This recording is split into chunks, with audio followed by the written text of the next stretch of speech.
ایک دیہاتی آیا، اس نے کہا حضور میں آپ کو اللہ کا رسول تب مانوں گا کہ یہ سامنے کھجوروں کا پکا ہوا خوشہ آپ کی گواہی دے۔ فرمایا تب تو مان جائے گا؟ اس نے کہا انکار کی گنجائش ہی نہیں۔ تو حضور نے اشارہ کیا تو وہ کھجور کا پکا ہوا خوشہ ٹوٹ کے حضور کے قدموں میں آ گیا،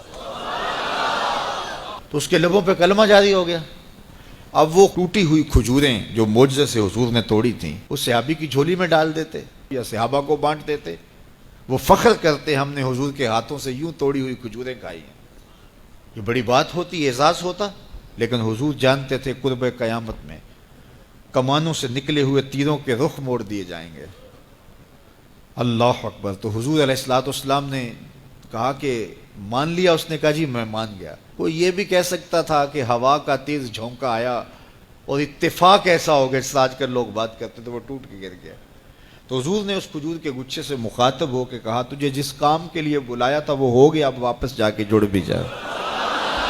صرف توڑنا نہیں جانتے، جوڑنا بھی جانتے۔ اللہ اکبر۔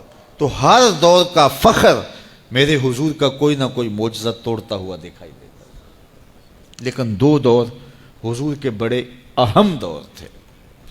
ایک جب حضور تشریف لائے تو یہ زبان و بیان کے عروج کا دور تھا، تو سب سے بڑا معجزہ قرآن دیا گیا، اور دوسرا میرے حضور کا اہم ترین دور قرب قیامت کا ہے، اور قرب قیامت میں انسانی عروج کی کہانیاں سننے میں آنی تھی، اور سائنس کا ارتقاء ہونا تھا، اور لوگوں نے اپالو 11 کے ذریعے چاند پر جانے کی بات کرنی تھی۔ اللہ کے محبوب کو دوسرا بڑا معجزہ معراج دیا گیا کہ سائنسدان الٹی چھلانگیں بھی لگاتے رہیں، میرے محبوب کے وہاں قدم پہنچیں گے جہاں کسی کا خیال بھی نہیں پہنچ سکتا، جہاں کسی کا تصور بھی نہیں پہنچ سکتا، وہاں میرے حضور کے قدم پہنچے۔ باقی رہی بات چاند پہ جانے کی، تو لوگ چاند پہ جا کے فخر کرتے ہیں، میرے حضور تو چاند کو قدموں میں بلا کر بھی فخر نہیں کرتے۔ چاند پر پہنچ جانا حقیقت صحیح، چاند قدموں میں لانا بڑی بات ہے۔ اور دوسری بات، لوگ چاند پہ گئے تو انسانیت کے لیے کیا لائے؟ وہ کہتے تھوڑی سی مٹی اٹھا لائے تھے، یہ چاند کی مٹی ہے، تو زمین پہ مٹی پہلے تھوڑی تھی کہ اور آگے خاک ڈال دی چاند کی۔ آج چاند پہ گئے بھی تو انسانیت کے لیے کیا لائے، اور حضور گئے تو امت کی بخشش کا مجدہ جاں فضا لے کے آئے۔ حضور گئے تو بندگی کا شعور امت کے لیے لائے، اور لوگوں کو بتایا کہ اس کی حضور بندگی کرو، پیشانی سجدے میں رکھو گے، الصلاۃ معراج المومنین، تمہارا نماز کے لیے جھک جانا تمہارا معراج کہلائے گا، تمہارا عروج اور بانک پن کہلائے گا۔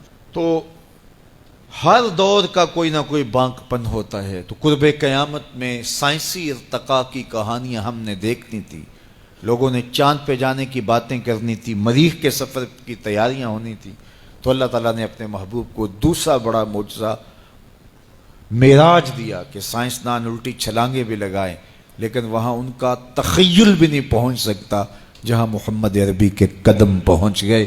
کوئی حد ہے ان کے عروج کی، بلغ العلا کمال، وہ ان بلندیوں تک پہنچے جہاں کسی کا تصور بھی نہیں جا سکتا۔ ڈٹھے ورق قرآن دے پول سارے، تیری شان جیا نہیں کوئی ہور ڈٹھا، تیری شان دا کرے مقابلہ جڑا انہوں عاشقاں اصلی چور ڈٹھا۔ کوئی نور آکھے کوئی بشر آکھے، پیندا رات دنے ایہو شور ڈٹھا، اللہ والیاں گل مکا دیتی تساں ہور ڈٹھا اساں ہور ڈٹھا۔ تم نے حلیمہ کی بکریوں کے پیچھے پیچھے دیکھا ہے، سدرہ پر جبریل کے آگے آگے نہیں دیکھا۔ وہ ان رفتوں تک پہنچے، ان بلندیوں تک پہنچے جہاں کسی کا تصور بھی نہیں جا سکتا۔ کوئی فلک تے رہ یار گیا، کوئی جا سدرہ تے ہار گیا، ایک کالیاں زلفاں والا سی جڑا عرش تو بھی لنگ پار گیا۔ ان بلندیوں تک پہنچے جہاں کسی کا تصور بھی نہیں جا سکتا۔ وہ کسی نے کہا نور بشر دا جھگڑا چلیا تے سدرہ تے جا کے گل مک گئی، اور میں کہتا ہوں سدرہ دور کی بات ہے، مسجد اقصیٰ میں کام پورا ہو گیا۔ نور بھی پیچھے کھڑے ہیں، بشر بھی پیچھے کھڑے ہیں، حضور مصلی پہ کھڑے ہیں، سدرہ میں آ کے گل مک گئی۔ نہیں، میں کہتا ہوں مسجد اقصیٰ میں گل مک گئی، اس سے بھی پیچھے آ جاؤ، میں کہتا ہوں ام ہانی کے گھر میں گل مک گئی۔ بشر تے چادر تان کے ستا، نور چمے پیا تلیاں، بشر تے چادر تان کے ستا نور چمے پیا تلیاں جس دی خاطر سجیاں ہویاں نے عرش بری دیاں گلیاں بشر تے اگے ود دائی جاوے نوری رہ گیا تھلے جس ویلے انہوں ود دیاں ویکھیا آکھے بلے بلے بلے کوئی حد ہے ان کے عروج کی بالا غل اولاب کمال میرے رب نے بھی کہا سبحان اللذی اسرا بعبدہ سبحان اللہ اللہ اکبر سبحان اللہ سبحان اللذی اسرا بعبدہ کہاں سے کہاں تک پہنچے دنیا تکتی رہے گی وہ وہاں سے ہو کے آئے جہاں کسی کا خیال بھی نہیں جا سکتا کوئی حد ہے ان کے عروج کی بلغ الاولاب کمال